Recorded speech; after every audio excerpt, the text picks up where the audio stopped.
You are now listening to MrGentleman Like That Podcast presents the Old School Show Season 1. Chill!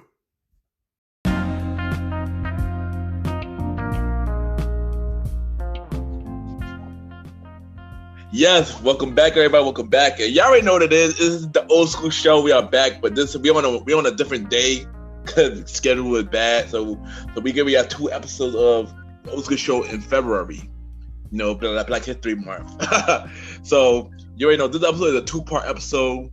You know, on this episode we dive into the 90s, and next episode we dive into 2000. But we're gonna talk about the 90s, and we got my co-host on the show. We got DJ Retro on the show. Retro, how you doing, bro? I'm good. This is the Old School Show. We talk everything old school. You already know how it is, man. I'm ready to do this. Yes, facts. And also, Happy New Year. This is the first Old School Show of the year, so yeah, that's good. Yeah, Happy New Year's too, man. Yeah, you already know. So we go talk about billboard in the 90s, billboard songs in the 90s, and I had a question for you, Roddy. Like who were the biggest artists in the 90s when it comes to billboards? I know I could definitely say Boyz II Men and Mariah Carey off the top. Yep, you are definitely right. Mariah Carey is definitely the number 1 biggest artist in the 90s. Number 2 is Whitney. Number 2 is Whitney. Oh, Whitney? Yeah, Whitney's number 2. So Boyz II Men is up there too? Yeah, they're the top 5. They're definitely in the top 5. I mean, of course, you got Elton John too, but we're not discussing nothing pop. But Elton John is up there, but we're not discussing pop. We just strictly R&B, mainly R&B, and some hip hop. So how we gonna do this? We're gonna break down to eras. We're gonna break down to each year in the 90s. So we're gonna start off with 1990s, and the first R&B artist / hip hop artist who charted in the 90s was Janet Jackson. You know, with her song "Escapade," which was on the top 100 for 3 weeks. All right, so how we gonna do this? I'm basically gonna go to each song, and then we're gonna describe how you feel about the song, if you knew about the song, or stuff like that. We're just gonna discuss like each song and stuff like that. All right, cool. All right, so did you know about Janet Jackson "Escapade"? Yeah, I listened to it. It's an okay song. It's all right. I prefer she had others off of that album that was better, but it is what it is. Yeah, I mean, Escapade, I don't know, when I was doing the research, I'm like, what is Escapade? So I did my research, a lot of the songs that are in the early 90s, I didn't really know by titles. I didn't know when I heard it. Janet, this song was one of those songs. It was a cool song. I agree with Roddy, it's a cool song. But the thing about the 1990s was, it still got some 80s in it. So you're not going to get the official 90s sound until 1991. So let's just say that's the case with every flyover of the era anyway. As we always say, you're gonna have some fade in. Yeah, pretty much. Yeah, pretty much. 1990 was a lot of that. So the next artist, which was I believe her first song, Mariah Carey, "Vision of Love," and that was on the number 1 for 4 weeks in the Billboard. How do you feel about "Vision of Love"? Not my favorite song from her. It's all right. Thing about Mariah, I had a little crush on Mariah in the 90s. Not now, but but in the 90s though, she was a baddie and she had talent. And I like a lot of her songs. This was also one of those songs that I didn't know by title, but I knew by when I hear it. This is okay. So this, yeah, I remember this song. Yeah. So next we dive into the first hip hop song that got into the Billboard list. I'm not sure it was the first hip hop song ever. I think it was, but it was Vanilla Ice, Ice Baby. Yeah. Wow. Yeah. Wait a minute. So yeah. How did they beat LL Cool J and Grandmaster Flash? Wow. I don't know if it was the first hip hop song ever, but I know in the 90s it was definitely the 90s. Yeah, and it was. But Jazzy Jeff was was 80s, I think, Yeah, right? yeah, they were 80s. LL Cool J was 80s. Grandmaster Flash was 80s. Yeah, all them were like early 80s. So, But yeah, Ice Baby, you know, is it's a funny song. It's a catchy song, but I won't play it. I don't know. It's not a song for me. I mean, the Vanilla Ice. I mean, he had a big year, even though that was only 1 year, one week in top 100. But he actually had a big year, and that big year went down really quick. But I do remember Vanilla Ice when he made a cameo on Ninja Turtle 2 when he performed that song Ninja Rock. Ninja Rock. Okay. So, yeah. But yeah. So here we got Mariah Carey back at the countdown again with "Love Take Time." We were 3 weeks on number 1 in the 1990s. How you feel about "Love Take Time"? "Love Take Time" is a good song. It's an alright song. Yeah, I actually like that song too. And it's funny because, fun fact, we played this song recently on the Premier Boy podcast episode on R&B is Dead episode. You know, that was Miss Mademoiselle pick. Shout out to her. So yeah. And then the last song we're gonna dive into the 1990s is Whitney Houston, "I'm Your Baby Tonight." That was spent 1 week on the number 1 chart. How you feel about Whitney Houston, that song? "I'm Your Baby Tonight." Yeah. It's a good song. It's dope. You know, she had a lot of dope songs from that album in general.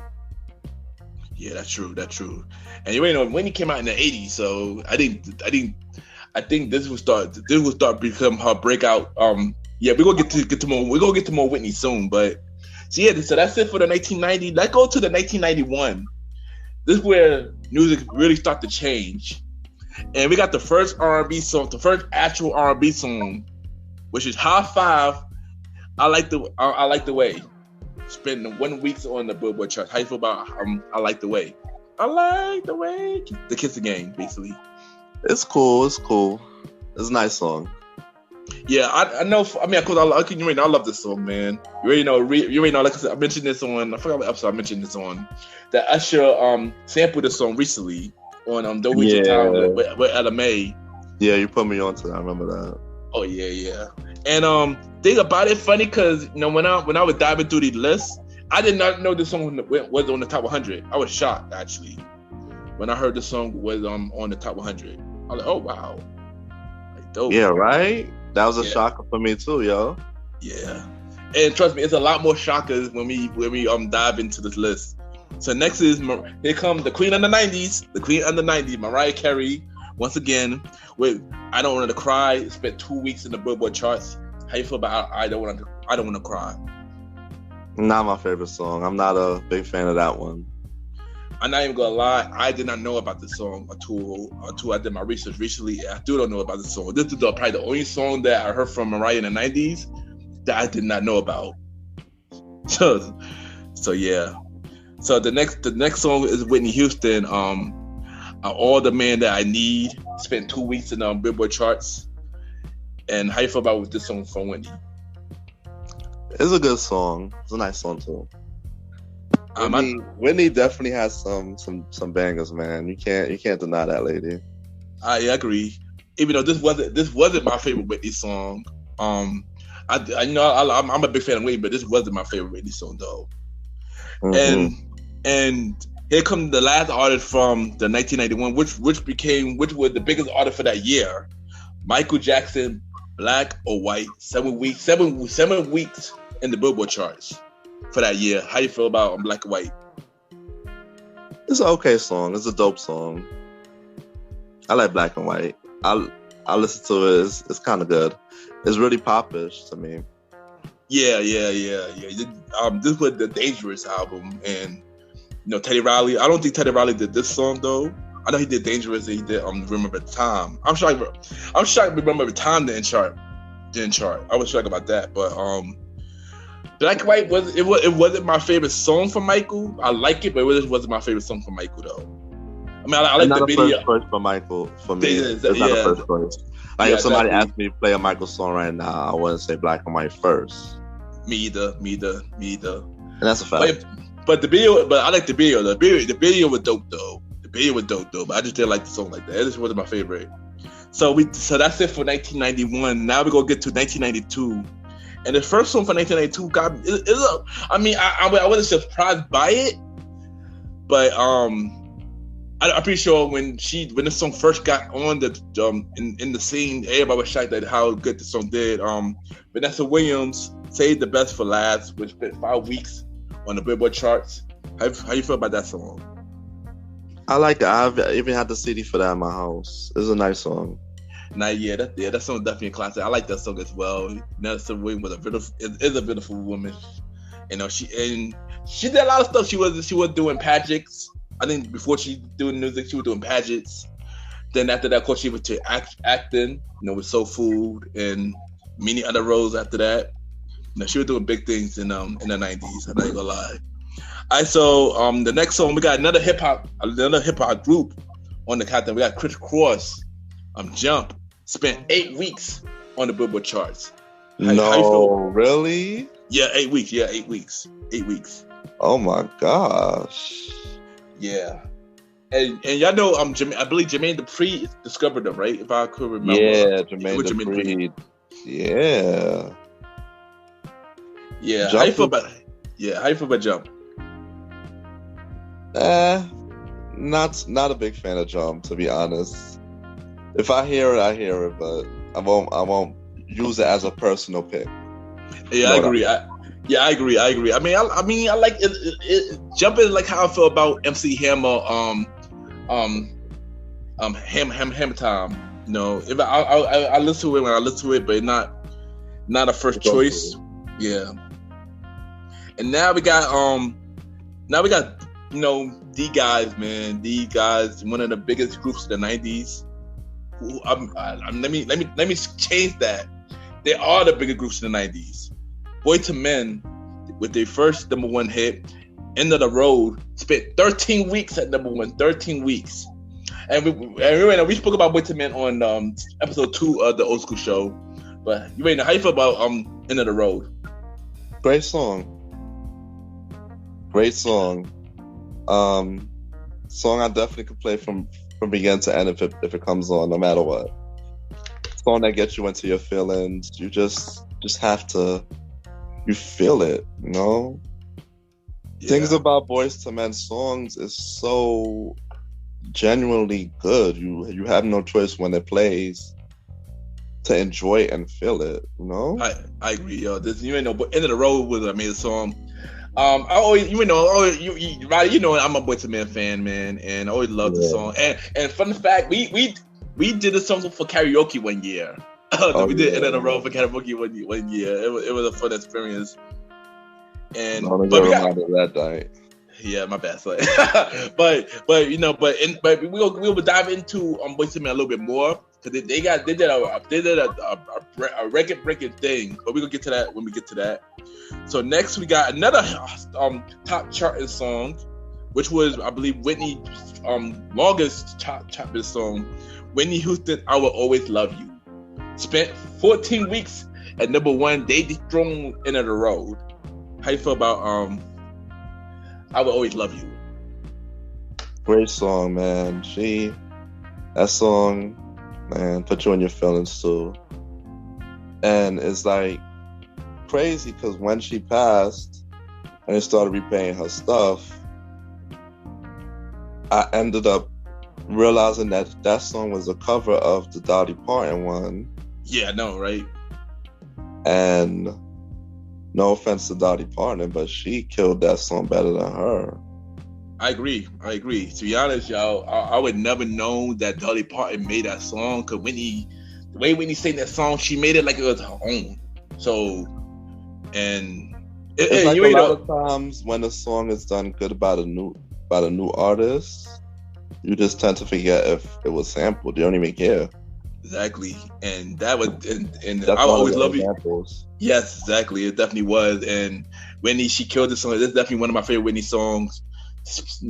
14 weeks at number one. That's a lot. That's basically that was the second longest song in the 90s. We will get to the first in a while, but yeah, Whitney's legend. Like I said, Dolly Parton did dope, but Whitney killed the song. Honestly, that whole album, the Bodyguard soundtrack, was just amazing album as a whole.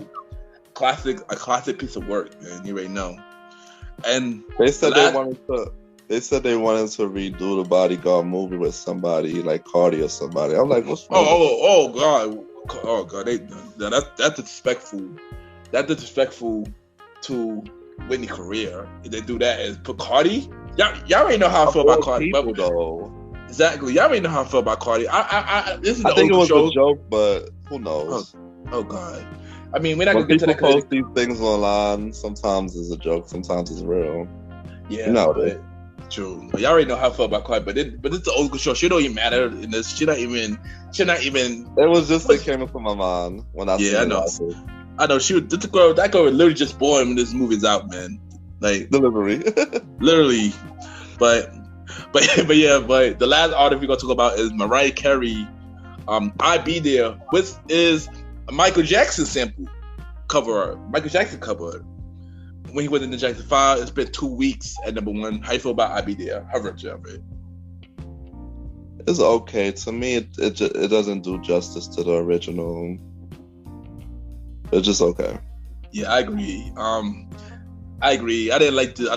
I didn't like how she sang it. I mean, of course, her voice is amazing, but I just didn't like how she. It took away from how Michael did it. You know, it didn't feel. It didn't give me the same feeling when Mariah did the song the way Michael did it. You know, and that's it for 1992.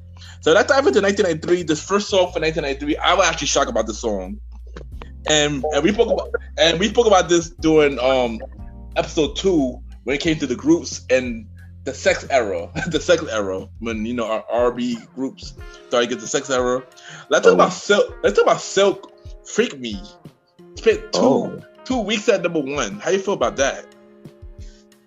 I like that song. That's a good song too. Silk had a lot of Silk sex songs, cool. All of them, because he had "Freak Me" is a good one though. Yeah, I mean, I like. Yeah, I gotta say that I was shocked, son. I was really shocked because like I'm thinking about myself. What happened to Jodeci? What happened to all the other groups? Jodeci was out around this time. Freak Me. Yeah, those songs were out around that time too. Yeah, and Freak Me was number. I mean, I like the group, but I'm shocked that this song was on the Billboard charts, and it was on the Billboard charts, top 100, not the R&B chart, top 100, the overall chart for 2 weeks. I'm shocked about that. I'm shocked about it. It's like one of those. Just like High Five, even though High Five song was amazing. I'm shocked that the song was on the countdown for 2 weeks. I'm shocked about that. I'm not gonna lie. Oh. Yeah. So the next artist we got is Janet Jackson. "That's the Way Love Goes." It's been 8 weeks at number one. How you feel about that song? That's a good feel-good song. Come on, I'm definitely gonna listen to it. It's a nice feel-good song. It really is, yeah. I love that song for Janet. That is a definitely feel-good song. Every time I hear it, it gives you that good move. And 8 weeks at number one, dope. But here come once again, she got dethroned by the queen of the 90s, Mariah Carey, "Hero." 4 weeks at number one. How you feel about that song, "Hero"? I love that song. The song is such a. I just love it. It's just when that song dropped, I was such a little kid singing it. Yeah, I love that song. Yeah, I ain't gonna lie, I love that song too. It's a very inspirational song. I mean, only thing I could say that when I actually was younger, this was the first Mariah song that I actually heard. When I was at the age. That when I believe so, because that was like 93. Yeah, because I remember one time. I think Mariah had a concert. It was a concert that came on TV. I think it came on Channel 5, and it played like all her songs, and this song was played. And she had a lot of hits. I like that one. And like I said, that when my crush for Mariah started. I told you, like I said earlier, I had a crush on Mariah when she was in the '90s. This was the crush started when I first heard this song. And yeah, and it's another song, but we'll get to that when we get to the next year. But the last song for the '90s, for 93, was SWV Weak. 2 weeks at number 1. How you feel about Weak? Not my favorite song from them per se. It's a good song. It's a nice song. The octaves and everything, they deserved it. I agree. Yeah, I mean, I like Weak. Of course, I prefer the other songs that they had, but I like the Weak. Weak was a dope song. That was a dope song. All right, so let me dive into 1994, and the sex music continued with this man, even though in the culture now he canceled, but we got admire this man for the legendary work that he did. So and this was his first charted song. We got R. Kelly, Bump and Grind, 4 weeks at number 1 on the Hot 100 charts. How you feel about Bump and Grind? It's a good song. And you know something too? Yeah. This song is still featured in movies and TV shows all the time. So that's true. That is definitely true. It's a song that everybody knows. Yeah, I know. I remember it was featured in one movie called Without a Paddle, and they played this song. I was like, wow, this is like the weirdest. It's a white guy's movie. So the fact that they never added this song was funny. And Bobby Grind, I always liked it. I mean, I go for at one point I was a big R. Kelly fan when he first came out. When he came up with Your Body, Bobby Grind album, Choplay, Your Body Calling, stuff like that. Yeah, he had a lot of amazing work in the '90s, and this was one of those amazing work that he had. Yeah, R. Kelly was dope, man. I'm not even gonna lie. And so the next song, which is I believe our first one-hit wonder song on the list. We got to dive into more than one-hit wonders. But so we got All for One, I Swear.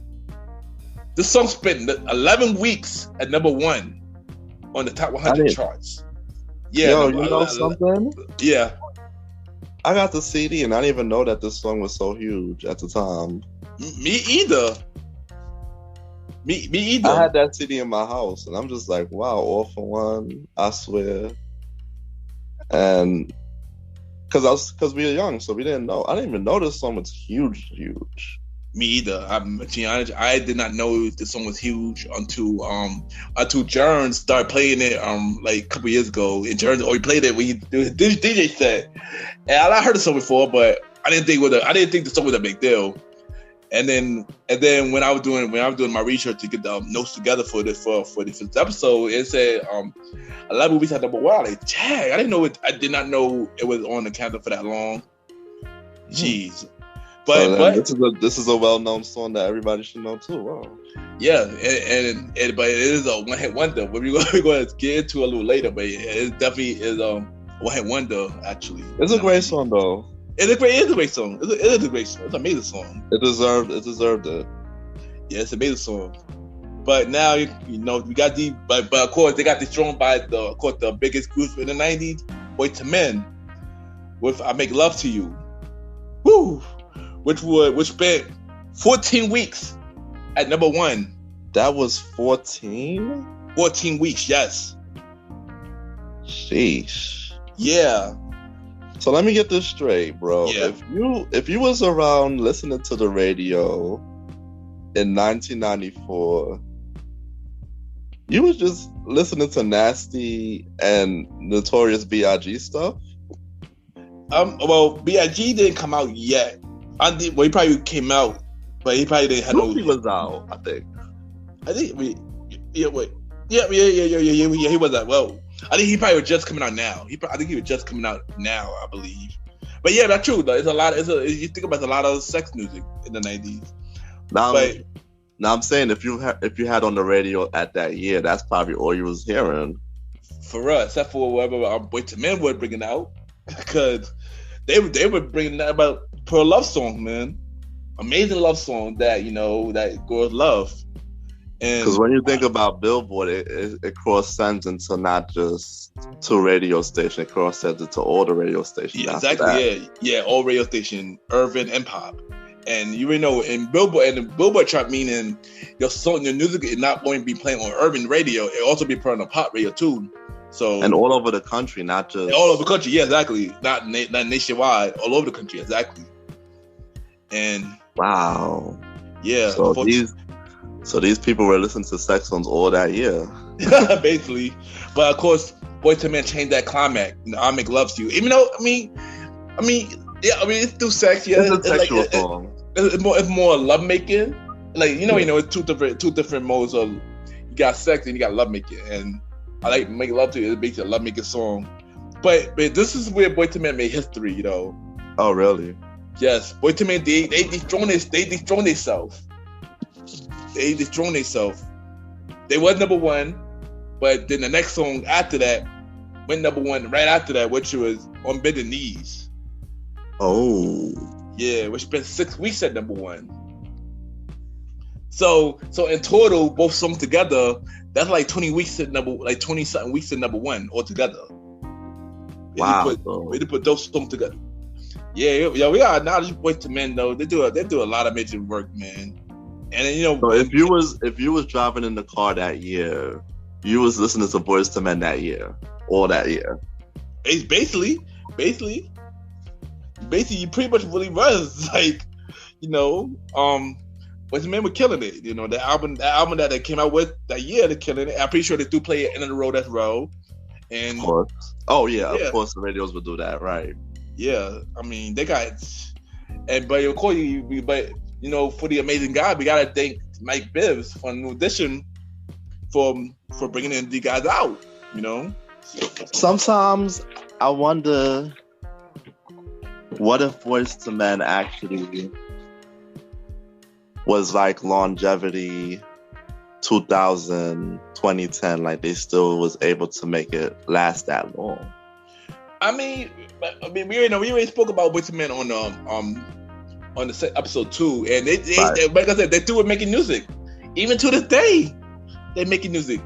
But it wasn't dominating. Yeah, it was a chart. It was a chart hitting. Yeah, it was a chart hitting. Yeah, true. It was a chart hitting. But yeah, they're still making music today. Wow. So Boyz II Men was the group of what? What year was this? That was 94. They were the people dominating the radio in 94. Wow. Yeah, and to be honest, they're not even there. They're not even done. They're not even done. They're not done. And but here that a fun fact about Boyz II Men. One of the members of Boyz II Men, their sons is doing their thing now too. What's their son name? It's four of them. I can't remember the names right now. But four of them, and they got a group themselves. They're trying to follow in their footsteps, so they pop. Yeah. Oh man, that's amazing, bro. It's amazing. I believe it was Yang Wayne sons. I believe it's Yang Wayne. I probably say the name wrong, but yeah. So we're gonna dive into 95. And 95, I believe this is my favorite R&B group. This is Roddy's favorite R&B group too. They're probably one of the biggest groups in the 90s. One of the biggest female groups in the 90s. We got TLC. I believe it's Roddy's song too, actually. Creep. 4 weeks at number one. How you feel about Creep? I love the song. I love the song. Everything about the song is dope. Yeah, it is. Everything. Yeah, this song is dope. Of course, they've been around since 92, but I believe this is what their first chart song, the first charted song. And yeah, I like the Creep. Creep was a dope song as well. Creep was definitely a dope song. So next song, we got your boy, Montel Jordan. This is How We Do It. 7 weeks at number one. It's funny because we had a conversation about this guy like a couple of days ago. Hype about Montel Jordan. Great. That song will always go down in history, and it's crazy because it's like he's really a one-hit wonder because he just get paid from this one song. Like, for real. This Is How You Do It is played on commercials. Yeah. Movies. Sometimes they play in basketball. Am I lying? Yeah, they do. They do. You do. They do Sometimes play. sometimes you go anywhere and they just throw it in like barbecues and stuff. Yeah, they do play in the clubs to this day. That's actually one of the songs that they do play to this day, and you always go to hear it. And it's crazy because we spoke about this, and I don't know. Is it this, him being the one who went? Like, I had a mixed feeling. So when I did the information that he went and wonder, I like how he did have music out, like you mentioned. He had 6 songs out that was charted, but this was his biggest hit. So I don't know. I don't get a mixed feeling on if he was a one-hit wonder. I never considered it a two when I did my research the other day. But the average person don't know another Montel Jordan song.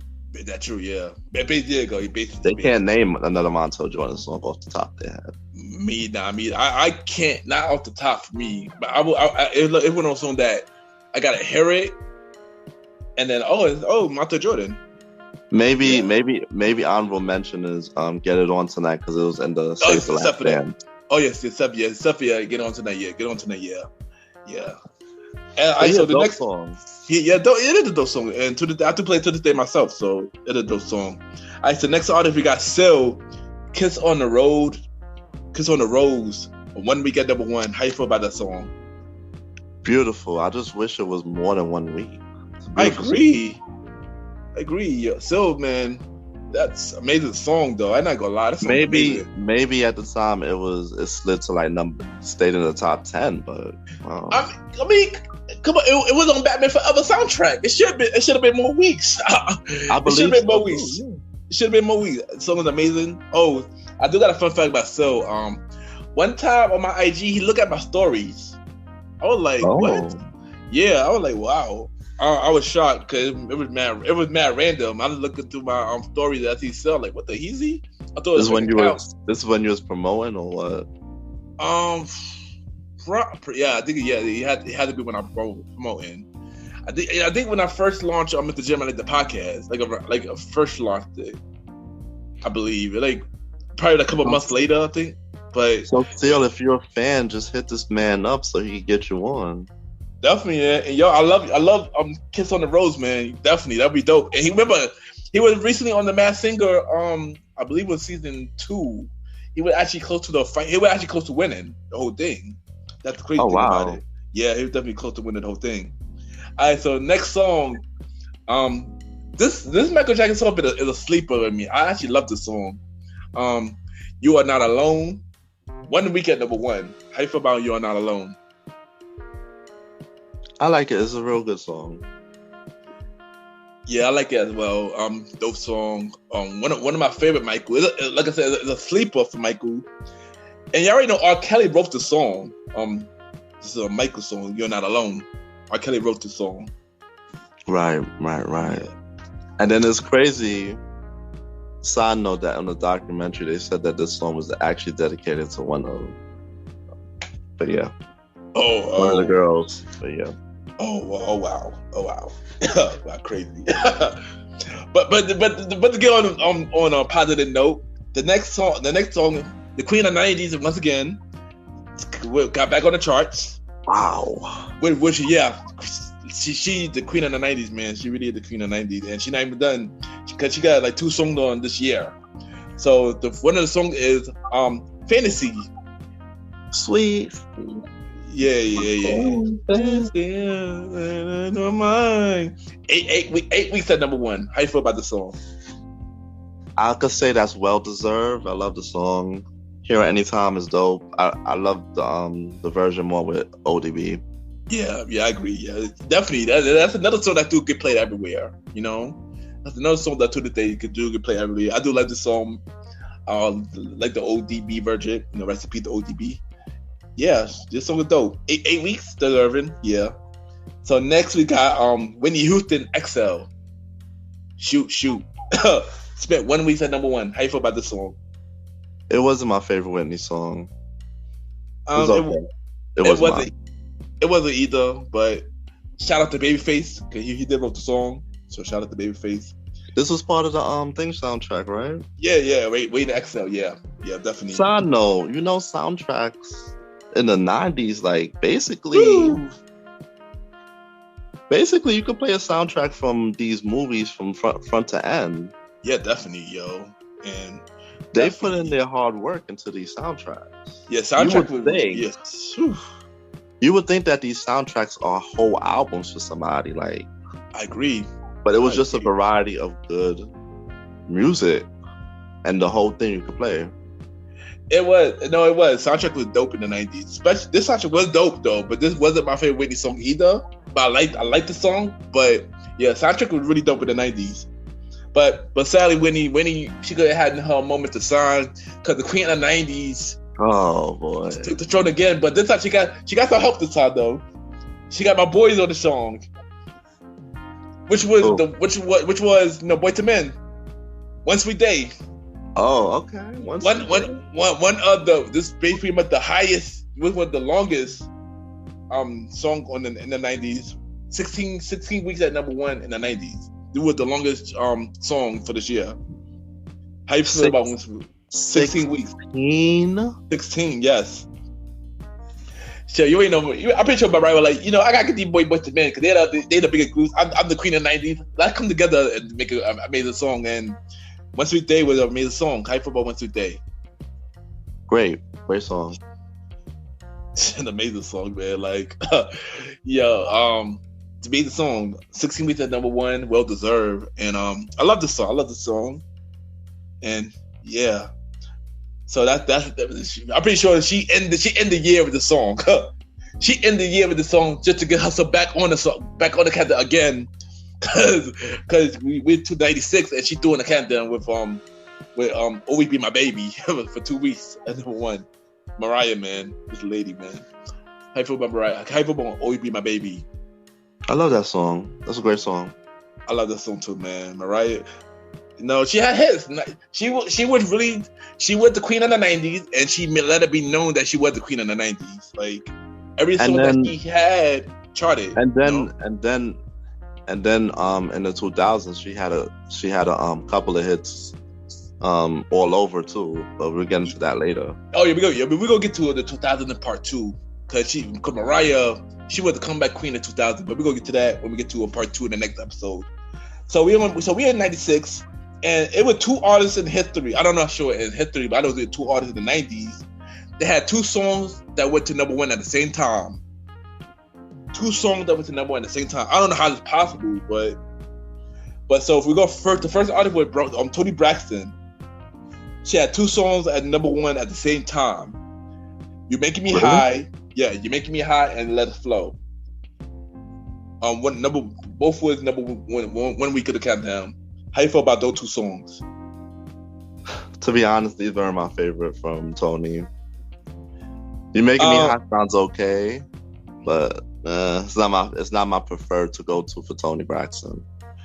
I agree. Yeah, You Make Me High. I did like that song. Wasn't my favorite, but I liked that song. That video, she looked like she was another one. She was another one of my crush in the 90s. Toni Braxton was. Oh my gosh, she's still my crush to this day. Oh man. Toni Braxton, Lord.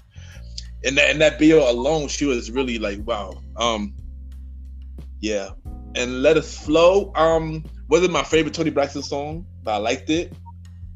But then the second artist who did the same thing, who had two songs in the 90s at the same time, who's had two songs at number one at the same time, was Tupac. Which was Tupac, which was How Do You Want It, featured Casey and JoJo. And California featured Dr. Dre. Both were number one and number one weeks. How you feel about that song? Dope songs, both of them. They were hot songs. Yeah, I agree. Both songs was hot. Shout out to Roger Tosman. Did Computer Love and I Wanna Be Your Man. He was on California. Oh, really? The first, yeah. He was doing the California. That was him. That was him. And rest in peace to Roger Tosman. The one guy who started the auto-tune, who actually used it right. Amazing dude, man. Shout out to him. And of course, How Do You Want It? I like with Casey JoJo. I like that song too. Dope song. So after that, we got Backstreet featured Dr. Dre. No Diggity. which was number one for 4 weeks. I obviously did not know it was number one for that long. To be honest with you, but dope song. How you feel about No Diggity? Great, I love it. I listen to it anytime. And it's another song that's a staple that still gets played on TV and commercials anytime. That's true. It does. It really does. And I mean, I was shocked that it was number 4. It was number 1 for 4 weeks though. But it's a dope song. I like the song. I do like the song. And then last song for '96, we got Toni Braxton, "Unbreak My Heart." 8 weeks at number 1. How you feel about "Unbreak My Heart"? Yeah. Too sad, too depressing for me. I'm sorry. It's an okay song, but it's too sad and too depressing. I can't listen to it. It is, but it's actually one of my favorite Toni Braxton songs, though. One of my favorite Toni Braxton songs. But this is the song that really made her. From what I remember in the movie, it was saying she didn't want to do it, and Babyface was like, "Yo, you gotta sell pain, son." That's true, and she really did, and which came out with this amazing song. So shout out to her, Toni Braxton. If you're listening, I need you to come and Mr. Gentleman like the podcast. I want to interview you. You're an amazing woman. I need to interview you for real. Toni Braxton, amazing. All right, so we got to 97. We on 97. And, you know, all the artists did kill it in 97, but Bad Boys was killing it in 97, though. Literally, 97, all this list I got here is Bad Boys, son. Literally. So we're going to start with Puff and Maeve. Can't Nobody Hold Me Down. Spent 6 weeks at number 1. Wow. How you feel about that song? Yeah, I didn't know it that long though. 6 weeks at number 1. Wow. Can't Nobody Hold Me Down is a cool song. I like the original. Yeah. And the remix. The dope song. Then of course after that we got Biggie, Hypnotize. 3 weeks at number 1. Not my top Biggie song to go to, but it's a good song. Not my top Biggie song either. I like Hypnotize. And then that same year, this is when Biggie died, and you know Diddy came out with "I'll Be Missing You," you know, with Puff, Faith, and 112. Spent 11 weeks at number 1. 11 weeks at number 1. Yeah, that song was a great. That song was a great song, but he only monetized on it because of the fact that Biggie passed away, and they ran into the studio a few weeks later, a few days later, and recorded it.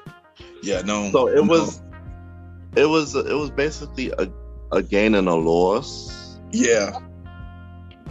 Because you know you lost Biggie, and then all of us wanted him, but then you got this great song. So yeah, everybody around the world is buying the song and listening to the song. And this is all on the No Way Out album, right? Yeah, No Way Out. Yeah. Order was in No Way Out. Yeah. No, I think No Way Out, and I know this one was in No Way Out, but I believe I think Can't Hold Me Down was in No Way Out. I know Hypnotize was on Ready to Die. Yeah, I think Can't Hold Me Down was on No Way Out too. Wow. Yeah. So, yeah. And also, fun fact about Missing You, Sting from the Police. He came out with he made an original version of that song too. And I remember one year in the Grammys, I can't remember. I think he came on the stage and performed with them. They performed with them. Yeah. But they had controversy because he was getting too successful off that song, so he had to pay him back some way. Yeah. I mean, it's always like that though. When people sample a song and it's more successful, they get greed. Yeah, that's true. That's like, oh, you're not giving me my credit. Oh, I'm suing you unless you do X, Y, and Z for me. Yeah, that's definitely true though. That's definitely true. All right, so now we are on 98. We had 98, and you know we got this amazing song from my guy Usher, "Nice and Slow." It's 2 weeks at number 1. How you feel about "Nice and Slow"? Great, love it. Yeah, I love that song too. And you know, fun fact, Diddy and and Jermaine Dupri mentor Usher, you know, and stuff like that. So, also in '98, we haven't seen this girl in the countdown in a while. Janet Jackson is back in the countdown with "Together Again," 2 weeks at number 1. How you feel about "Together Again"? Not my favorite song from. I had the album for the Velvet Rope. I'm sorry, I skip that one every time. That's not my favorite song from the album. Not me though. Nah, this is not my favorite. It's an okay song. It's just not a good song. It's not my favorite. I agree. But of course, when you see Janet, you see the queen of the '90s once again. Oh, true. taking a stroll. I would think that those two got low key beat. I would prefer to see a verse with Janet and Mariah just for the queen of the '90s throne. Like, I'm putting it out there right now. Just anybody who's listening, please write that in the comments under the verses so we can make that happen. If they see it enough, maybe they'll consider it. For real, Mariah versus Janet Jackson. For some reason, Swiss. I got before I get to the next one. Swiss said something about Janet and not a versus contender. I mean, Swiss, you're my guy, but I disagree with you. Since Janet got a lot of contenders, yo. If you really put her, she could go against Mariah. Janet could go against Mariah. So yeah, put that in the verse. I put that in the comment verse myself. Put Janet versus Mariah. Like that would be a dope verse. We need to make that happen. But you know, yeah, man, I do want to see Mariah in the verses, even though I know she'll kill it because she got too much hits. She got too much stuff to pick from. Exactly, yeah, Mariah do got too much stuff to cook. Even if she don't pick just the hits, the B-sides, oh my gosh, bro, you don't understand. Yeah. Even if she picked the B-sides and the features, she still win. That's true, yeah, Mariah would to win either way. Whoever Mariah going against, she would win either way. So that's the crazy thing about it. Like, Mariah she did a lot of music. Mariah did a lot of music. She do acting to this day too, so yeah. But speaking of Mariah, so in '98, she got a song called "My All," and it was number 1 for 1 week. How you feel about that song? Hated that one. I mean that song. I liked that song. I like that song. I mean, not much to say about it. How much week it was? Only 1. Oh, yeah. It wasn't a strong song for me. Nah. But then after that, we got Brandy and Monica with "The Boys Is Mine." That spent 13 weeks at number 1. How you feel about that song? It's an alright song. It's a cool song. More a female song than a dude song. Yeah, it is a female song. It is a dope song. I'm pretty sure all of us know or see the verses between Mariah, Brandy and Monica and stuff like that. And and they had their beef back in the day where Monica punched Brandy in the face doing it before the performance and stuff like that. And yeah, but I'm pretty sure girls to the day do argue who is Brandy and who is Monica when they do "The Boys' Minds." Of course. He had little girls who would be like, "Oh, I want to be Monica. You could be Brandy." No, I don't want to be Brandy.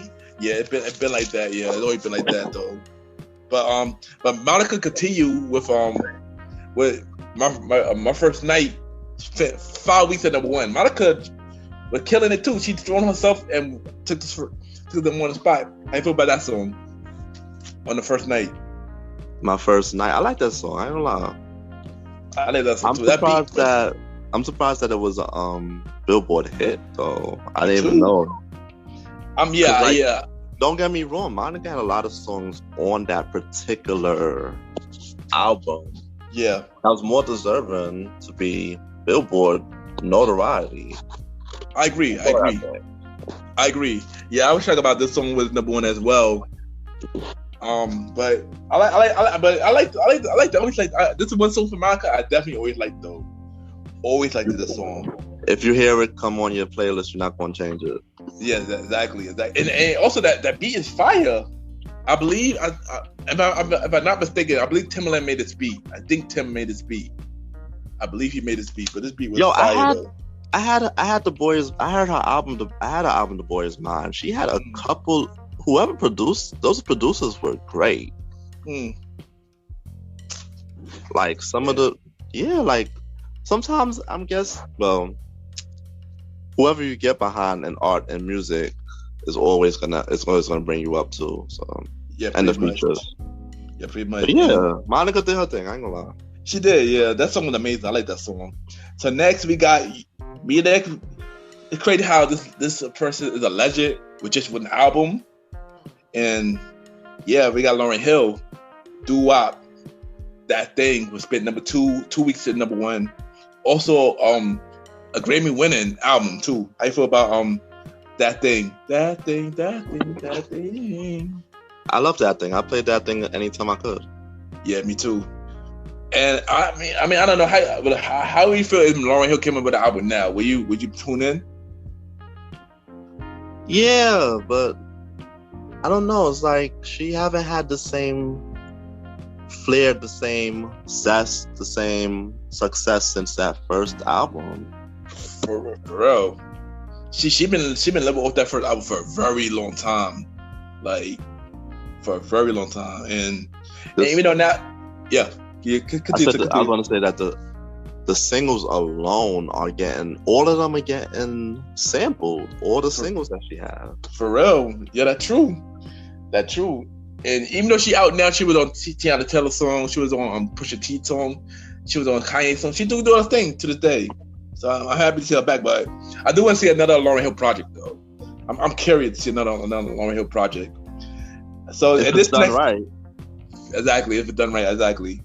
So the next artist, we got my guy Will Smith. Get Jiggy With It. Spent 3 weeks at number 1. How you feel about Get Jiggy With It? It's a fun song. It's a real funny song though. Like when it came out, the video was funny, and then hearing it on the radio, I don't know. People think of that song as being a little corny song, you know? Yeah, true. Yeah, I mean, I always been a Will Smith man. Yeah, his songs do be corny at times, but he's a dope artist. We want to be. He wanted to make music without cursing, and I give him a shout out for that, you know, stuff like that. And as I get older, I listen to Will Smith songs now. I'm like, yo, I actually enjoy these songs, yo. I'm not gonna front. I enjoy listening to Will Smith songs, man. He's a dope artist. I don't care what nobody say. Yeah, they used to clown him hard when this dropped. They did, yeah. I remember they did. A lot of the songs they came out with, you know, Man in Black, Wild Wild West, stuff like that. They did clown him hard, you know. But it was dope to me. It was dope to me. But again, Jiggy With It, yeah. Do they still play this a lot? Every hit, yeah. I think this was more. Yeah, this is one of the Will Smith songs they do play a lot, though. One of the Will Smith songs they do play a lot. Yeah. So you could go somewhere and they'll drop it. They'll drop it at a party. Yeah. I believe somebody sampled the song. I just can't remember who it was. Somebody sampled the song. I just cannot remember who it was though. Recently? I think so. I feel like I think recently. I just can't remember who it was though. Oh wow. Okay. Yeah, but also shout out to Jonah Hill, Jonah Lucas. My bad.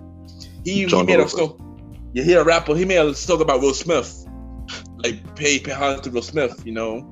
I gotta check that out. Yeah, check it out. It's dope. Yeah, check it out. So last song in the 1998, we got R. Kelly and Celine Dion, Angel, spent 6 weeks at number 1. How you feel about that song? I love the composition of that song. It's just not a top song for me for that particular. I had the album. It's not a particular top song for that album. I agree. Yeah, exactly. It's like sometimes when you have the album, you just experience different songs, and you're just like, all right, this song's okay, but there's better. Yeah, I agree. This wasn't a single. I agree. Yeah, this wasn't my favorite. Dion should have. Did she have a lot of entries on this too? Side note. She probably did, yeah. But I probably didn't add to the list, but she did. Because she was another force to be reckoned with. She was a dope artist. She had like remember, don't forget the Titanic song, man. That song was amazing. That song was sad though. That song was real sad, but yeah, I believe she did have songs on. Yeah, I just didn't add her in. Yeah, I just didn't add her in though. Yeah. So we go down to the Just gotta give our flowers where no. I agree. No, shout out to Celine Dion. She's dope. Always appreciate. She's a dope artist. You know.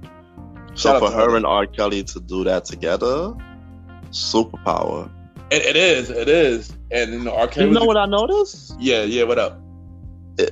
Back then, if the collabos made sense, they did it more. True. Yeah, that's more true. than now. Yeah, because now a lot of collabos do not make sense now. But it like back then. Like we could have dream collabos, and then that dream collabo actually happened. That too. Yeah, and this was even though this was an unexpected collabo, it came out good. You know, it was one of those collabos that you. Because I'm guessing that because the expectation of collabos must have been different back then. Like, yeah, if we're gonna collab with you, the song has to hit a bigger audience. It has to do something. Now they're just collabing with people, and if the song don't even hit, don't matter. Exactly. Like go back for a little bit. Like Brandy and Monica. Yeah. Every girl wanted that collabo, and that collabo happened. You know, or like Mariah and Boyz II Men, another collabo that everybody shocked that it happened, but it came out amazing. And that's what we'll also see with R. Kelly and Celine Dion as well.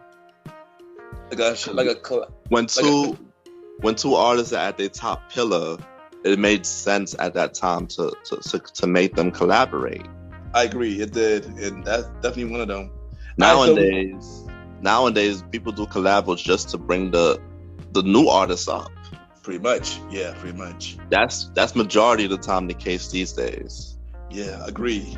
So we're gonna go to the 1999, the last era in the 90s, and we're gonna start with Brandy. Have You Ever? 2 weeks to number one, which is in my eye is one of my favorite Brandy albums of all time, and stuff like that. And the song's amazing as well. How you feel about this song? I like it. That song's a great song. Yeah, the song's amazing. I like the song. But of course, not far behind, we got Monica, who also went number one. In 99 with Angel Is Mine. 4 weeks at number one. How you feel about Angel Is Mine? Angel Is Mine? Yeah. It's a good song. That was the song that had Tyrese in the video. Yeah. I mean, so basically everybody was just fighting for that number one spot during that time. Monica, Brandy. Yeah.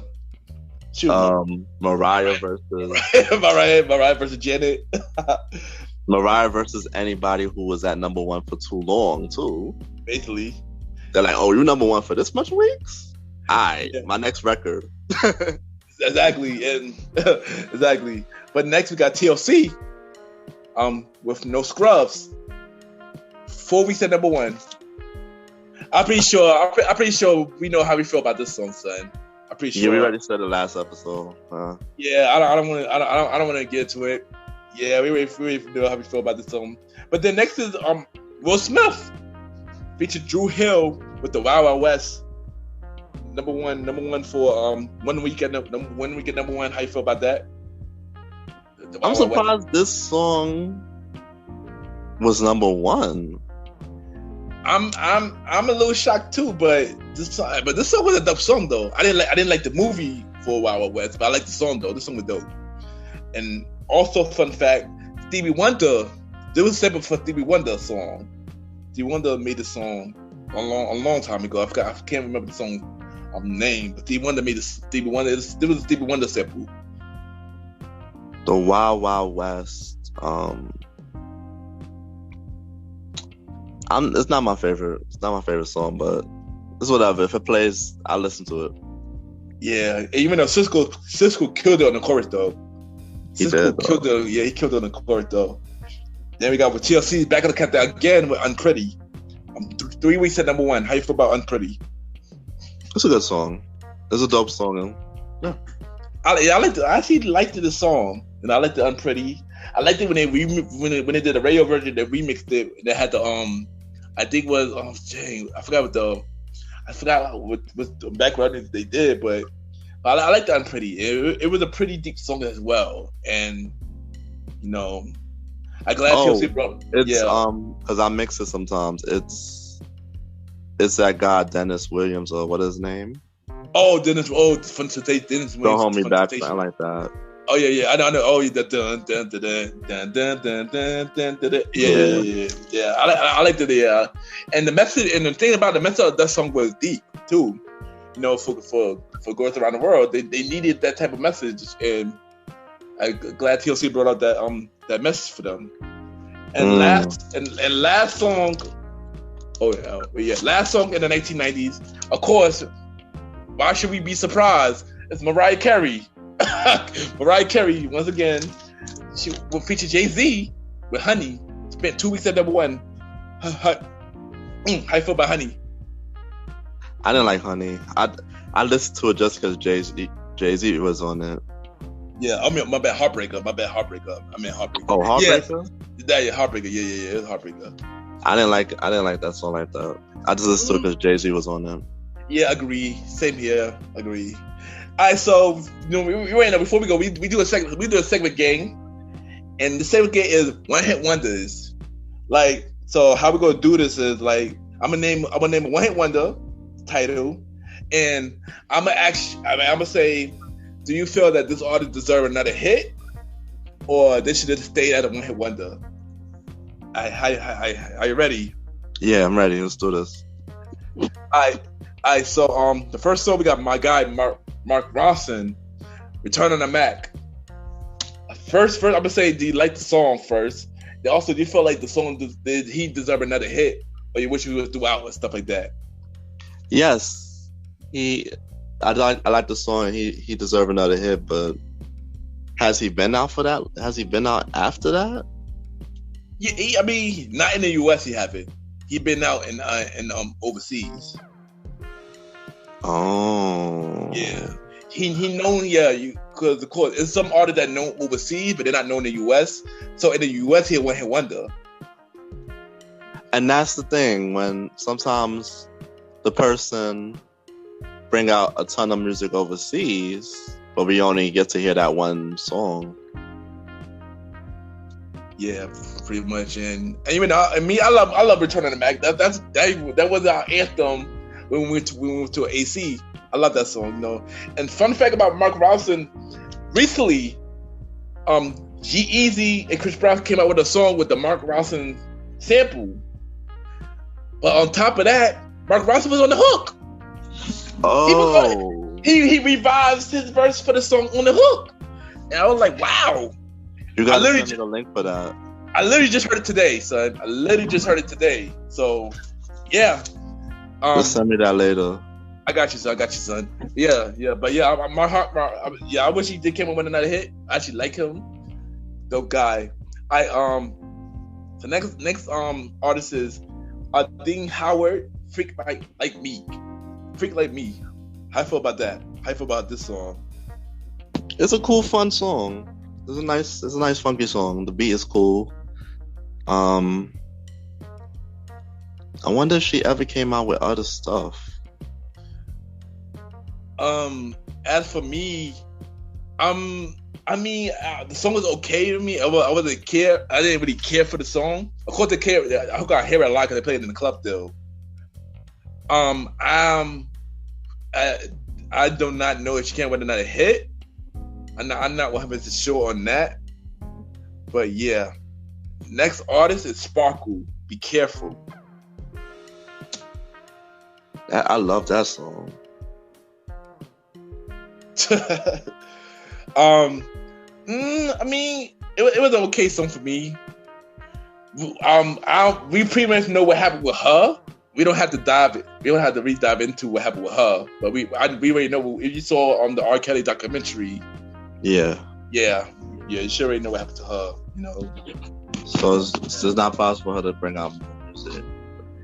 I don't even know. I don't think so. I'm not even sure. So the next artist is Gina Thompson, The Things You Do. Dope song. It And I think definitely that's the one with Missy, right? Produced it? Yeah, it was. Yeah. Yeah, that is a dope song. That song is also do get played in the club and stuff like that. The thing about this song, I always feel like a lot of the songs like this, it sounded they sound the same. Like they sound from another artist. So I didn't think it was like a. I thought this was a group. I didn't think it was just one girl. Stuff like that. You know. But how they really did music back in the day more, they didn't even it's like they gave multiple people the same beat and just altered it slightly. Yeah, pretty much. So more than likely in the same year you heard the same song 3 times because that's how they did it at that time. Yeah. And the thing about it, a lot of the beats sound the same. And this song was one of them. The song was one of them. Or they just do like 10 remixes. Yeah, pretty much. Or somebody else do the song just like the other person. Yeah, they had a lot of that back in the day. But Gina Thompson, if she could come back, we'll see. Yeah, I mean, yeah, I wouldn't mind for her to come back. Nicole Ray, Make It Hot. Oh, I like that song. Yeah, me too. I believe that was another Missy song, right? Missy did produce, right? Yeah, that was another Missy. Right. I think Missy was her protege. She was, yeah. Yeah. And the thing about Nicole Ray, she actually did came out. She was signed to Rockefeller. But really? Yeah, like later. I didn't know that. Yeah, she was. Yeah, she was signed to Rockefeller. I got like a couple of songs in my CD crate, and she had songs with Rockefeller. But I don't think she came out with an actual project though. That's the thing. I don't think she came out with a project though. Damn. I remember the wrong song she came out with. She had with Jay-Z called "Regrets," which it was pretty cool. But I don't know if it came out mainstream or anything like that. But yeah. So the next song is Jade, "Don't Walk Away." Don't Walk Away is a good song. It's a cool song. I like it. I do too. If they could come back for another hit, if they could come back, they should have another hit. I agree. The fun fact for me, I honestly didn't know that this was a group. I thought this was one girl. Because when you think of Jade, you don't think of a group. You think of one girl. So when I find out, like, yo, this is a group? What? Like, it don't sound like a group. It sounds like one girl. But yeah, I like the "Don't Walk Away." It's a dope song. If they were to come back, that would be dope. I wouldn't mind they come back with another hit. Next we got Jesse Powell, "You." Oh, my sister loved that. That's a good song. Yeah, it's a good song. Jesse Powell should come back. Like, he has it in him. Yeah, he do have a good voice. I mean, I can see him at one of those artists that always been out, but just had no chart hitting songs. Like he like a WLS artist, like Neo Soul. Like you see him do Neo Soul, cause a lot of them had hits, but it just haven't came out. They haven't been Billboard charting songs. Right. Like I feel like 2 minute to one hit wonders. One minute is they got a hit and they don't see them at all, and or they got a hit or they just don't. This song that don't chart.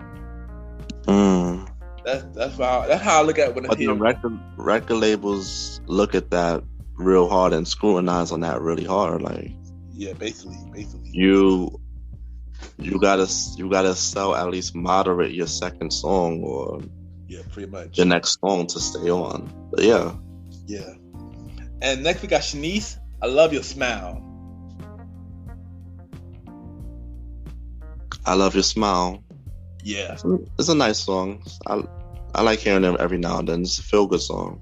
Yeah, it is. I'm not gonna front. The fact that they said Shanice is a one-hit wonder is kind of weird because she was doing a lot of stuff in the 90s. So it's weird that to say that she was the one-hit wonder. You know, she was on Family Matters and stuff like that, and she was actually on Family Matters like more than once and stuff. And Really? yeah, she was doing mad stuff. I know later, you know, she I married. gotta find the episode that she was on Family Matters. Yeah, she was on there like 3 times. She was dating Eddie Winslow on the show. I'll check that out. Yeah, but then of course later she went downhill. Later, she was married to Flex. She is married to Flex, I should say, and things went downhill for her career. But I think now she bounced it back up now. So I don't know. I never here's the thing. I never consider her as a one-hit wonder. So that's the weird thing about it. But I like the Shanice. I like the song I Love You Smile. You know, she's the artist. I'm good to see her back on her feet and do her thing though. So, you know. Next is Ghost Town DJ Mabu. Oh yeah, that's a good song. If they come back, that's good. And that song remember that song got resurfaced when they made that Run the Man challenge like 3 years ago. Yeah. I was just about to mention that. Yeah, I was just about to mention that. And the song, of course, they do play it in the club, of course. For me, I didn't like the song like that, but yeah, it was a cool song. I mean, yeah. And you know, last but not least, we already spoke about the song already. All for One, I Swear.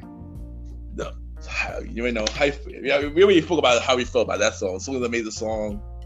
But would you want to see them do another track? Yeah, but you know how it is with groups. For real. Who knows? Maybe one of them are doing solo. Who knows? No. Or that, right. I don't know much about the members, but who knows, right? One of them will do a solo and come back. Yeah, I don't know much about the members either, but you already know Retro. Thank you for coming on the show, and we're gonna continue this conversation on the next episode of the Old School Show in February. We go do part 2, 2000s. Billboard hits and one-hit wonders. Once again, thank you, Retro. Retro, drive your social media. Let them know. You can follow me at Roddy RODDYFE on Instagram.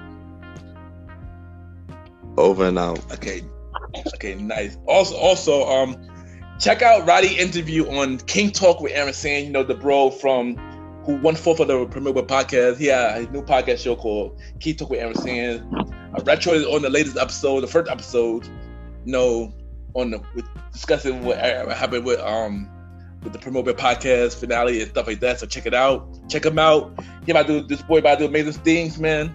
Look out for him. It's like that was like a Barbara Walters interview, boy. It really was though. Dope interview. You did your thing, bro. And we'll be back later this month for part 2 of this episode, and we'll be right back. Yeah.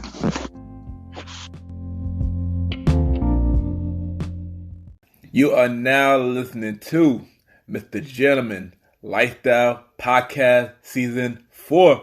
Cheer!